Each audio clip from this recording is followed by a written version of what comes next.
परमेश्वर के जनों, इस बात को, रहस्य को समझो। क्या आपके पास बलिदान किया जाने वाला मेमना है? मैं आपसे सवाल करता हूं, आपसे प्रश्न करता हूं, क्या आपके सामने बलिदान किया जाने वाला मेमना है? दिखाओ, ऑनलाइन दिखाओ। अगर आपके सामने बलिदान किया हुआ मेमना है तो सारी बातें सह लेता है, शत्रु गाली देता है उसे सुन लेता है, और वो प्रेम करता है, और वो क्षमा करता है, और वो दया करता है, और वो सच्चाई में बना रहता है। उसके स्वभाव को अगर आप दिखा सकते हो तो दिखाओ। अगर इस स्वभाव में आप जी रहे हो तो बलिदान किया हुआ मेमना आपके साथ है। और जब आप बलिदान किए हुए मेमने के साथ में रहोगे तो ध्यान से सुनो, शत्रु आपके ऊपर विजयी नहीं होगा। शत्रु आपके ऊपर विजयी नहीं होगा। हालेलुया। शत्रु आपसे दूर जाएगा यीशु मसीह के नाम से। जब कोई बीमारी आवे, जब कोई समस्याएं आवे, तो हमें उस बलिदानी मेमने को देख लेना है। वो बलिदानी मेमने का लहू हमारे बंधनों को, आपके जीवन के बंधनों को, बीमारी के बंधनों को, शैतान के बंधनों को तोड़कर खत्म कर देगा और हमें विजयी जीवन देगा यीशु के नाम से। हालेलुया। क्या आप इस बात को समझ रहे हैं? और मैं कह रहा हूं, क्या आपके पास मेमना है? क्या आपके पास बलिदान किया हुआ मेमना है? और ध्यान से सुनो, और जब इसको हम नए नियम में देखा तो वही मेमना जो पुराने समय में बलिदान हुआ यहोवा के मंदिर में, और जिसको याजक अपने ऊपर छिड़क कर परम पवित्र स्थान में जाने के लिए तैयार हो रहे थे, आज वही है। आपको यदि परमेश्वर के राज्य में पहुंचना है, परम पवित्र स्थान जो स्वर्ग में है, अगर आपको वहां जाना है तो अपने जीवन में, अपने स्वभाव में यीशु का लहू लेना होगा। यीशु का लहू मतलब यीशु की पहचान, उसके वचन की पहचान, उसका स्वभाव आपके अंदर होना है। अगर जब उसका स्वभाव आपके अंदर आ जाएगा तो मैं मान लूंगा, खुदा जान जाएगा कि मेरे बेटे का लहू आपके अंदर है। और सोच लो, जिस समय आप स्वर्ग में जाओगे, स्वर्गदूत क्या मरेगा? सर, वो डर जाएगा ये मेमने का लहू देख करके। सोच लो, आपको पता है वही मेमने का लहू जो मिस्र के ऊपर मौत का फरिश्ता आया, मौत का फरिश्ता, और लिखा है कि हर एक पैलौठों को मारने वाला था। वो हर एक पैलौठा जो मिस्र का था वो मारा जाता। और जानते कि रात के समय जब मौत का फरिश्ता आता है तो जहां जहां जितने पैलौठे थे, वहां पर पैलौठे वे सभी क्या हुए? मारे गए। पर वे लोग बचे जिनके घरों और चौखटों के ऊपर मेमने का लहू लगा था। वचन सीखो, और लिखा है कि वहां पर यीशु का लहू देख करके मौत का फरिश्ता बगल से चला गया और उस घर में नहीं गया जहां पर उसके चौखटों पर और उसके अलंगों में यीशु का मेमने का लहू लगा था। वहां मौत का फरिश्ता नहीं जाएगा। ओ हालेलुया, तेजी के साथ सोच लो, आज आपके लिए एक बेहतर मौका है। आमीन के साथ बोलो, मेरे लिए एक बेहतर मौका है।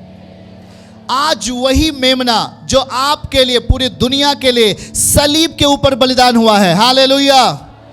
और जब वो बलिदान हुआ है तो किसके सामने बलिदान हुआ है? पिता के सामने। किसके लिए बलिदान हुआ?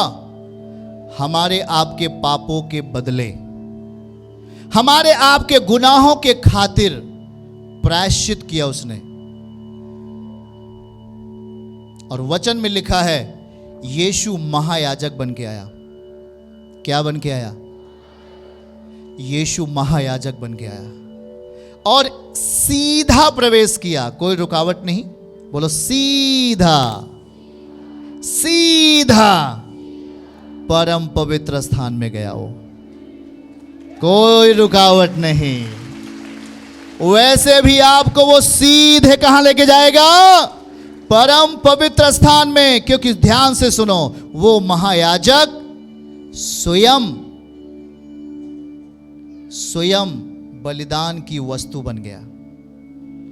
वहां पर कोई अलग से जो भी हमने मेमना देखा, वो मेमना लेके यीशु मसीह नहीं, खुद मेमना बना, खुद बलिदान की वस्तु बन गया और वो बलिदान हुआ स्वयं, और स्वयं महायाजक गया और वो बलिदान हुआ।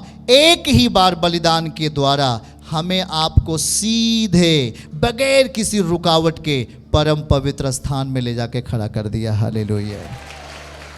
क्या आप तैयार हैं? हालेलुया। परमेश्वर के जन, इस बात को समझो और देखो। वहां पर एक महत्वपूर्ण बात को मैं आपको दिखाता हूं। जैसे सैमुअल नबी ने जब मेमने का बलिदान किया तो सैमुअल या इज़राइल के लोग युद्ध नहीं लड़े। वहां पे लिखा है जैसे ही बलिदान हुआ परमेश्वर युद्ध लड़ा। कौन युद्ध लड़ा? आज भी जब आप परमेश्वर के संग हैं, यीशु के साथ में होते हैं, तो जब आप उसका हर वक्त, जब हर टाइम, चाहे जो मुश्किलात हो, चाहे जो भी समस्याएं हैं, अगर आप उसके लिए धन्यवादी बलिदान देते रहते हैं, आज कोई मेमने का बलिदान नहीं देना है, यीशु मसीह को धन्यवाद देना है, क्योंकि उसने आपके खातिर वो एक बार बलिदान अपने आप को ही दे चुका है। केवल अब आप उसको धन्यवाद देना है उसके स्वभाव में रहकर। और जब आप उसके स्वभाव में रहकर धन्यवाद देंगे तो उस धन्यवाद देने के कारण आप हर एक शत्रुओं के ऊपर जयवंत होंगे यीशु मसीह के नाम से।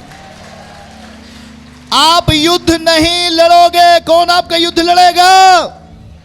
बोलो, मेरा युद्ध मेरा परमेश्वर लड़ेगा। हालेलुया। आज बहुतों के जीवन से शैतानी आत्माएं, रूहें, बदरूहें निकल के जाने वाली है यीशु मसीह के नाम से। और देखो देखो देखो देखो, मैं एक आपको रहस्य बताता हूं, शांत रहिए। जैसे ही सैमुअल ने मेमने का बलि किया, आप जानते हैं कि सैमुअल ने युद्ध नहीं किया, युद्ध कौन किया? परमेश्वर। आप जब धन्यवाद देते हो, उसके चर्च में आते हो, उसकी उपस्थिति में बैठते हो, तो आपको चिंता करने की जरूरत नहीं है, क्योंकि आपका युद्ध परमेश्वर लड़ेगा। ऊंची आवाज में हालेलुया। अब आपको ये नहीं देखना, अरे जी मेरा वो जमीन ले रहा है, अरे जी मेरा वो नुकसान कर रहा है, अरे जी मेरा ये क्या कर रहा है। केवल बोलो, केवल घुटने टेकना है और धन्यवादी बलिदान क्या करना है? बलिदान के साथ उसके स्वभाव में बदलते जाना है। जैसे ही हम धन्यवाद के साथ उसके स्वभाव में बदलेंगे, हम मेमने को बलि कर रहे हैं। हालेलुया। वो मेमना बलि होता, वो उसका स्वभाव, मेमने के बलि का जो बलिदान हुआ सलीब के ऊपर, उसका स्वभाव आपके अंदर में बलपूर्वक काम करने लगेगा और आप युद्ध नहीं लड़ोगे, परमेश्वर आगे चल के युद्ध लड़ेगा और आपको विजयी बना देगा यीशु के नाम में। चर्च की सभी प्रार्थनाओं को और परमेश्वर के दास के द्वारा टीचिंग सुनने के लिए और अपडेट्स को जानने के लिए हमारे इस चैनल को सब्सक्राइब करें और साथ में बेल आइकन को दबाएं, ताकि जब भी लाइव प्रार्थना हो तो सबसे पहले आप देख सकें।